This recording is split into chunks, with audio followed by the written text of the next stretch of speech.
जय गुरु जी।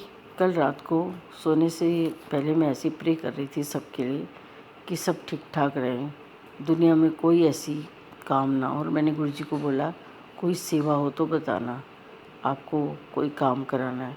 उन्होंने कहा, एकदम मेरा ध्यान लगा, गुरु जी मुझे लेकर के आई थिंक येलो चोला ही पहना हुआ था, लेकर के मुझे चल दिए। लेकर पहले किसी एक के घर गए, वहाँ पर जाके लोग सत्संग कर रहे थे, उनको ब्लेस किया। फिर दूसरे के घर गए। जैसे कहते हैं ना, अपने देश का राजा प्रजा को देखने ज़रूर जाता है कि सब ठीक ठाक है ना। तो ऐसे मुझे सबके घरों में ले गए। उसके बाद लास्ट में एक घर में लेके गए। वहाँ पर मैंने देखा कि एक आंटी हैं। आंटी जो हैं वो लड़के की मदर है एंड वो किसी के घर गई हैं। लड़की वाले बहुत रिच हैं। उन्होंने ना अपने ड्राइंग रूम के अंदर सामने शीशे की स्लैब्स लगा रखी हैं। उन स्लैब्स के ऊपर बहुत सारे कॉस्टली गिफ्ट्स पड़े हैं, सब सजे हुए हैं। फिर थोड़ी देर में दूसरी वॉल पे देखती हूँ कि वहाँ पर भी बड़े सुंदर सुंदर गिफ्ट होते हैं, वो भी सजे होते हैं। तो मैं कहती हूँ कि ये गिफ्ट कहाँ से आए, ये कैसे सजे हुए हैं, कितना सुंदर घर है, कितना सुंदर सब कुछ है। उसके बाद मैं देखती हूँ, सब कुछ देखती रहती हूँ कि ये कुछ चीज़ें हैं, कोई रिच घर में आए हैं। इतनी देर में वो जो लड़के की मदर होती है वो आकर के कहती है कि मेरे घर में ना आज वो लगी है, सेल लगी है कपड़ों की, आओ और आकर के कपड़े ले जाओ। तो लड़की अपनी मदर को भी बुलाती है कि आ जाओ मम्मा, आप भी आओ, आज हमारे घर में सेल लगी है। तो वहाँ पर हम पहुँचते हैं। तो जैसे ही पहुँचते हैं तो लड़के की मदर लड़की की मदर को कहती है, हमने तो इसलिए शादी करी थी, आपकी बेटी इसलिए इस घर में लाए थे कि कितना कुछ है आपके घर में, गाड़ियाँ खड़ी रहती हैं, नौकर चाकर हैं, कोई कमी नहीं है। पर क्या करें, जब से आपकी बेटी हमारे घर में आई है तो देख लो क्या हो रहा है, कुछ भी नहीं हो रहा, किसी भी तरीके का कोई सुख नहीं है, हमें बड़ी परेशानी है। हमने तो सोचा था इसके मायके से ये आएगा, इसके मायके से वो आएगा, ऐसा कुछ भी इसके मायके से नहीं आया। हम तो जनवरी तक देखेंगे, अगर सब ठीक नहीं रहा तो हम जनवरी में इसको डिवोर्स दे देंगे। तो वो आंटी कहती हैं, ऐसी कोई बात नहीं है, हमने तो सब कुछ दिया है। कहती, क्या दिया है?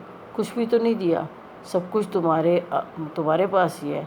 तो उसने कहा कि आपने तो कहा था हमारे पास गाड़ियाँ हैं, हमारा सब कुछ है, पर जब से हमने शादी करी है तब से तो यहाँ कुछ भी नहीं है, तो इसलिए हमें डर लग रहा है, हमने इसलिए कुछ नहीं दिया।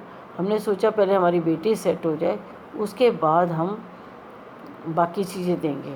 मैंने इतने सुंदर डायमंड के कड़े रखे अपनी बेटी को देने के लिए, मैंने दिए नहीं, इसीलिए नहीं दिए क्योंकि पहले सेट तो हो जाए, क्या पता ये लोग छोड़ दें और वो ज्वेलरी भी बेच के कुछ और ले लें। मुझे तुम्हारी नीयत का पता चल गया। वो बहुत गुस्से में होती हैं। इतनी देर में कहती है, जा रही है अपनी बेटी को एक सूट ही दिला जा। तो सूट के ऊपर ना प्रिंट लिखा होता है, मतलब लेबल लगा होता है, उस पर लिखा होता है 2000। जब उसकी मदर पैसे दे रही होती है तो एकदम कहते हैं 3000 रुपये का है, तो तुम भी डिस्काउंट लोगी क्या मुझसे? तो वो 3000 रुपये पर्स में से निकाल के देती है और रोती रहती है कि आज भी वो ससुराल में है लेकिन खर्चा तो मैं ही दे रही हूँ ना।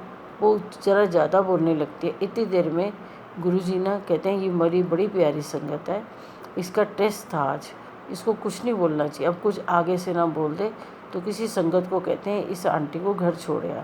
तो गुरुजी दिखाते हैं कि वो आंटी को घर छोड़ते। गुरुजी कहते हैं तू साथ बैठ जा। तो उसने जब वो साथ बैठी तो उसने कहा, देखो ये सब टेस्ट होते हैं, ये लेन देन होता है पिछले अगले जन्मों का।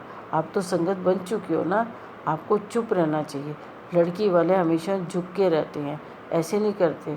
तो आंटी बहुत बोलती हैं, लड़की वाले झुके होते हैं। क्यों? लड़की वालों ने क्या कर्म खराब किए हैं जो झुके रहें? ऐसे कभी नहीं हो सकता, मेरी बेटी कभी सुखी नहीं रह सकती, मैं इसे यहाँ से ले जाऊँगी। उसके बाद ना मैं उस आंटी को बहुत समझाती हूँ कि आप प्लीज़ ऐसे मत बोलो, लेन देन ही है पिछले जन्म का, ये लड़कियों का भी लेन देन होता है। लड़कियाँ जब कन्यादान कर देते हैं ना तो माँ बाप को कन्यादान तभी लगता है जब हमने झुका के उस बेटी को कन्यादान किया। आप ऐसे मत करो, मत बोलो, कर्म बना लोगे खूब सारे। अरे कन्या दान करते ही बड़े कर्म कट जाते हैं, और अब आप इतना ज़्यादा शेर हो रही हो, मत बोलो, गुरुजी ने मना किया है, गुरुजी ने मुझे भेजा है आपकी गाड़ी में, किसको समझा, चुप हो जा। गुस्सा जब आता है तो आदमी गालियाँ ज़रूर देता है, लेकिन बाद में पछताता है। क्यों? क्योंकि कई बार बेटियां जो होती हैं ना, उनको अपने पतियों से इतना प्यार हो जाता है कि वो सारे रिश्ते तोड़ देती हैं, माँ का भी और सास का भी, और अपने पति के साथ चल पड़ती हैं। तुम क्यों बुरी बन रही हो? तो कहती है मैं तो चाहती ही हूँ मेरी बेटी उस घर से निकले, दामाद तो मेरा अच्छा है, कभी नहीं सुनाता, तो इसलिए मैं तो बहुत दुखी हूँ, मेरी बेटी बड़ी दुखी है इस घर में, मैं तो इसे ले जाना चाहती हूँ। तो मैंने कहा लड़ाई करके क्यों ले जा रहे हो, आराम से रहने दो ना। जब गुरु की इतनी संगत हो, आप इतना लंगर प्रसाद सब बनाती हो, इतनी खुशियाँ बांटती हो सारी दुनिया को, आज ये क्यों ऐसे कर रहे हो? मत करो, मत करो। गुरुजी ने हाथ जोड़ के आपसे कहा है कि आप मत बोलो। आंटी अब गुस्सा मत करो। जब आप गुस्सा करती हो ना तो भूल जाती हो कि आपको क्या कहना चाहिए, क्या नहीं कहना चाहिए। इसीलिए तो गुरुजी आए हैं, हमारे को हर जगह कदम कदम पे हमारा साथ देते हैं। आंटी प्लीज़ ऐसे मत करो, मत करो। मैं बहुत उनको समझाती हूँ। उसके बाद मैं देखती हूँ, मैं वापस जाती हूँ और मैं गुरुजी को कहती हूँ गुरुजी क्या करें? कहते कोई नहीं, मैं आप पर ठीक कर लूँगा। मैंने बोला आप कैसे ठीक करोगे? कहते यदि यदि धीरे नीयत बदल देंगे। मैंने कहा वो कैसे? कह रहे वो भी मंदिर आती है, वो भी मत्थे टेकती है। मैंने कहा आप क्या कहोगे? कहते देख मैं वापस जाती हूँ उस घर में, वो लड़की आकर के अपनी माँ को फ़ोन करती है कि माँ मेरे घर मत आना, आपने मेरे घर का एटमॉस्फेयर ख़राब कर दिया। पहले ही ख़राब था, उसे मैं सुधारने की कोशिश कर रही थी, क्योंकि गुरुजी ने मुझे दर्शन दिए थे और दर्शन में मुझे कहा था यही तेरा घर है, यही स्वर्ग है, जो भी है तुझे इसको स्वर्ग बनाना है और अच्छे से रहना है।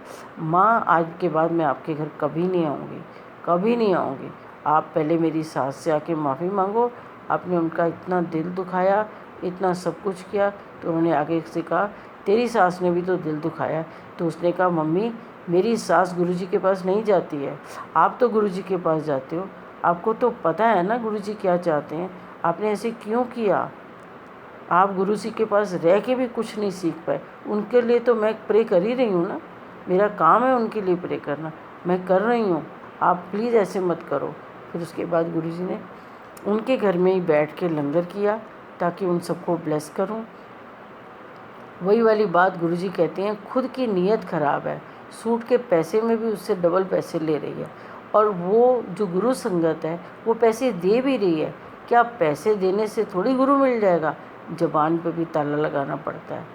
पैसे तो दे दिए बड़प्पन दिखा करके, चलो कोई बात नहीं, क्योंकि तेरे पास पैसे का जोर था, लेकिन तुझे ये मालूम है तू जो आगे से जवाब दे के आई है उससे मुझे नहीं लगता कि तू संगत बन भी पाई है कि नहीं। पहले अच्छे से सत्संग अटेंड कर, अपना लंगर खा, उसके बाद जब ठीक ठाक हो जाएगी तब आइयो मेरे पास समर्पण करने। अब मैंने झटका सिर्फ इसीलिए दिया है कि तेरे को इतने सेवा करती, इतना सब कुछ करती है, चल अब तुझे मैं समर्पण करना सिखा दूँ। जब तक समर्पण नहीं करेगी कुछ नहीं होने वाला। अपग्रेशन तभी होगी जब जब समर्पण करेगी। मेरे समर्पण कराने का तरीका भी यही है कि मैं किसी को कोई झटका देता हूँ और फिर उसे भरोसा हो जाता है, उस भरोसे से वो समर्पण कर जाए। सोचो ये भी तुम्हारे लिए कर रहा हूँ, झटके भी तुम्हें जान के देता हूँ ताकि तुम्हें अकल आ जाए। बस ऐसे गुरुजी कहते हैं और मैं कहती हूँ हाय राम गुरुजी कितने अच्छे हो, आप दुनिया को समझाने के लिए कैसे कैसे सत्संग दिखाते हो। कहते हैं जा सारी संगत को सुना के आ, ये सत्संग बहुत बड़ा है, सारे लोगों को समझ आ जाएगी। तो मैंने बोला ठीक है। कहते हैं मैं देखता कहीं और था, सत्संग किसी और को सुनाता था, ये सबको पता है, इसलिए मेरी महिमा ऐसे ही है। लोग सोचते हैं मेरा मैसेज है, लेकिन होता किसी और का था। जिसको समझ आ जाती थी वो वहीं पे खड़े खड़े समर्पण कर देता था। उसकी जो मतलब समर्पण वाला जो भाव है जब मेरे पास पहुंच जाता था तो मैं उसे दूर से ब्लेस कर देता था। इसीलिए कहता हूँ आगे बैठो या पीछे, मुझे मालूम है कौन क्या करने आया है और कितने भाव हैं और कितने मतलब मन को साफ करके मेरे द्वार आया, मुझे मालूम है। बस ये गुरुजी दिखाते हैं और मैं कहती हूँ हाय राम गुरुजी क्या लीला है आपकी, बहुत ही बढ़िया। जय गुरुजी।